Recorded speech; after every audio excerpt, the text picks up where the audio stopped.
Bonjour à tous et bienvenue sur la chaîne de Stéphano et tout. Je m'appelle Stéphano et je vais vous présenter un peu le concept de la chaîne. Ici, nous allons aborder l'enseignement du français langue étrangère, en fait qu'on appelle FLE, et de permettre de pouvoir vous améliorer tout en apprenant de nouvelles choses. En tant que professeur de français, qui a maintenant quelques années d'expérience dans l'apprentissage du français chez des non-natifs, et également en tant que docteur en histoire contemporaine, je vais également vous proposer de traiter des sujets relatifs à la France. C'est parti pour le premier sujet. Alors pour ce qui est des problématiques liées au son CH et K, par mes nombreuses années d'expérience en tant que professeur, j'ai beaucoup d'élèves qui ont eu des problèmes par rapport à ce son et à la façon dont on doit le prononcer et le moment auquel on doit le prononcer. Donc aujourd'hui en fait on va commencer une petite leçon en fait sur le son CH et le son K. Donc en fait vous savez c'est ce moment où par exemple, le mot cheval, voilà, donc CH, ça se prononce ch, donc cheval.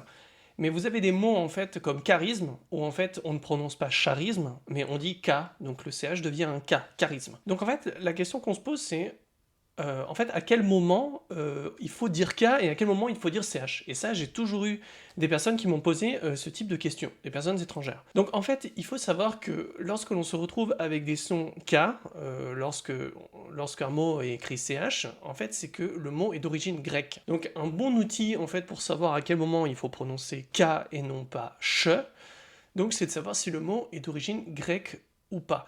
Donc tous les mots, en fait, qui ont une origine française, et donc par extension, on va dire latine, donc ont une prononciation en ch, comme charade, écharpe, avalanche, chien, etc. Tous ces types de mots. Par contre, tous les mots en fait qui viennent et qui ont une origine du grec, donc ont un son en K.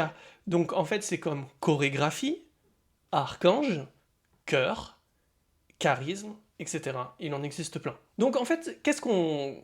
Par ce type de sujet que je trouve très intéressant, on se rend compte en fait que pour pouvoir éviter le problème, la problématique de prononcer correctement ces sons, donc le CH en ch et le CH en K, ben, il y a un besoin en fait de connaître la culture française et ses origines. En tant que personne qui a une formation d'historien, je trouve que c'est intéressant un petit peu d'aborder cette question de la culture française et l'étymologie des mots. Donc en fait, comme nous pouvons le voir par cette carte, la France, en fait, la langue française est issue forcément d'un mélange de plusieurs origines. On peut voir ici, par exemple, que la France a fait... Enfin, la France. Le territoire français de l'époque a fait partie de l'Empire romain, donc ancien territoire français, et aussi, effectivement, de colonisation grecque à partir de l'Antiquité. Donc finalement, la langue française c'est également construite à partir de la transformation en fait des mots du grec ancien en français.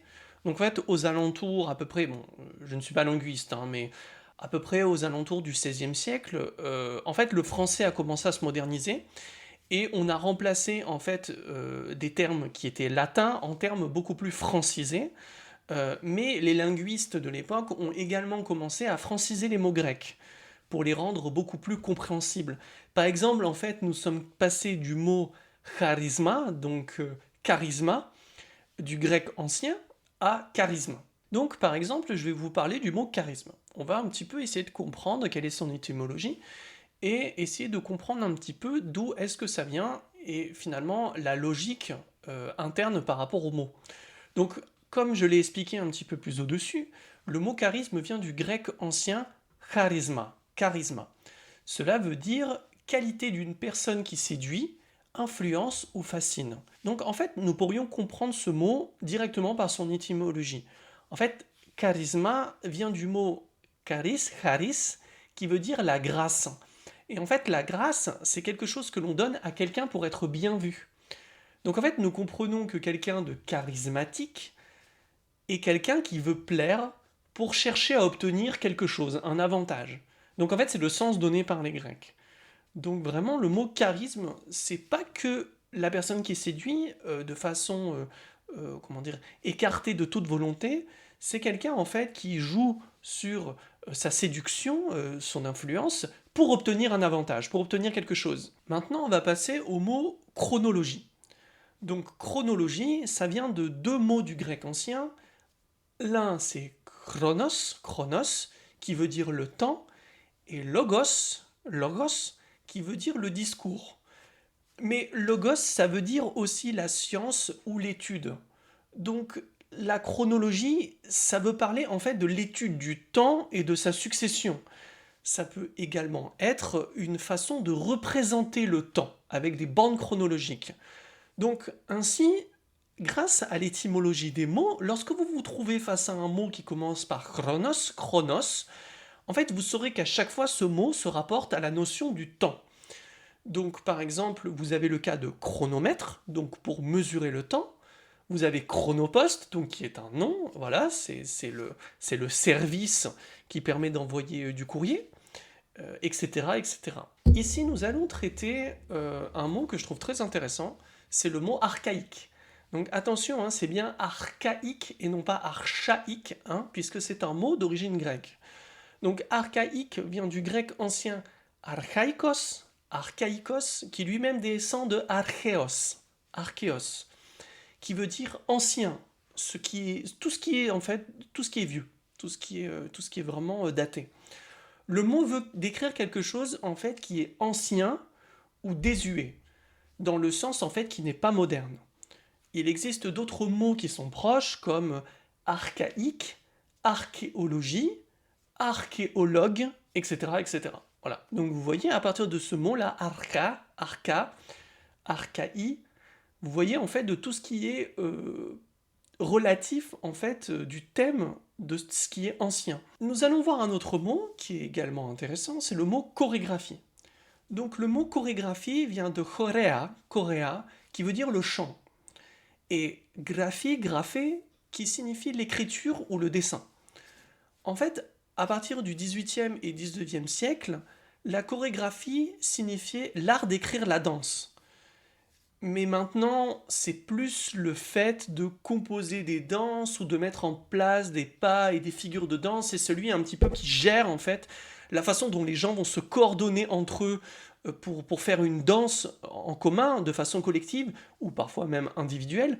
Mais c'est la personne en fait qui va gérer en fait comment les gens doivent se placer, comment faire la danse pour qu'elle soit artistique. Donc il existe d'autres mots qui ont des origines proches comme le mot chœur, le chœur, pour les gens en fait qui chantent ensemble. Et vous avez également le mot chorégraphe, qui est en fait le métier de la chorégraphie. Donc finalement, quelle est la conclusion que l'on pourrait apporter à toutes les études que nous venons de faire de ces mots, enfin des études assez courtes, hein, c'est pas, c'est pas une étude totalement complète. En fait, on se rend compte que il est important de connaître l'étymologie d'un mot en FLE parce que l'étymologie, c'est l'étude de l'origine des mots. C'est également un mot qui vient du grec ancien. Euh, En fait, on se rend compte qu'il est important de connaître l'étymologie des mots en FLE parce que l'étymologie, en fait, c'est la science de l'étude de l'origine des mots. Et d'ailleurs, étymologie, c'est également un mot qui vient du grec ancien. Ça vient de etymologia, qui vient lui-même de to étimon, qui est le vrai sens. Et de logia, qui vient lui-même de logos, vous vous rappelez, c'est le mot que l'on avait vu tout à l'heure avec chronologie, qui veut dire discours, science et raison. Donc, en fait, étymologie, c'est l'étude du vrai sens d'un mot. Donc, connaître l'étymologie d'un mot permet de connaître son origine pour mieux le comprendre et pour mieux comprendre en fait les mots qui sont relatifs et qui sont proches. Alors ici on va rentrer un petit peu dans une forme de débat, souvent des questionnements également que j'ai pu avoir avec certains de mes élèves, qui étaient de savoir si est-ce qu'il faut apprendre par cœur ou est-ce qu'il faut chercher à comprendre.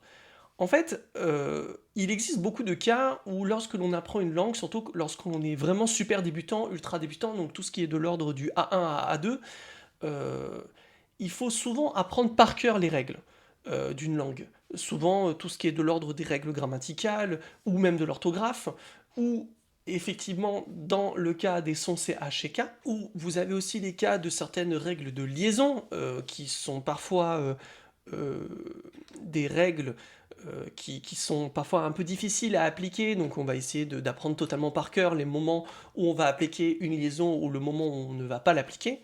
Mais pour le cas des CH et K, On peut apprendre totalement par cœur, en fait, se dire, bah, archaïque, c'est archaïque, chorégraphie, c'est chorégraphie.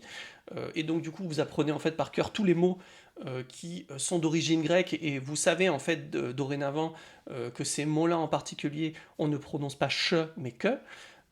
Mais je vous conseille quand même, à travers votre apprentissage du français, lorsque vous êtes un non-natif, euh, d'essayer de savoir si c'est un mot d'origine grecque et pourquoi. Non seulement cela va vous permettre d'enrichir votre vocabulaire, mais ça va vous permettre aussi également de mieux comprendre le mot et d'y mettre du sens. Parce que ce qui est important quand on apprend une langue, c'est au départ, on va vraiment apprendre par cœur de façon bête et méchante, on va imiter en fait, on va faire ce qu'on appelle la mimétisation de l'apprentissage de la langue, non seulement au niveau de la prononciation, mais au niveau des règles de grammaire. Mais au fur et à mesure du temps, l'imitation enfin, vous allez parvenir à une espèce de limite en fait. Vous allez arriver à un plafond, et c'est à ce moment-là en fait que pour vraiment mieux s'améliorer, il faut commencer à comprendre la langue, commencer à comprendre ce qui forme l'identité en fait d'une langue. Et l'identité d'une langue, c'est sa culture. Et la culture française est totalement emplie d'influences venues non seulement d'époques différentes, mais de zones géographiques différentes.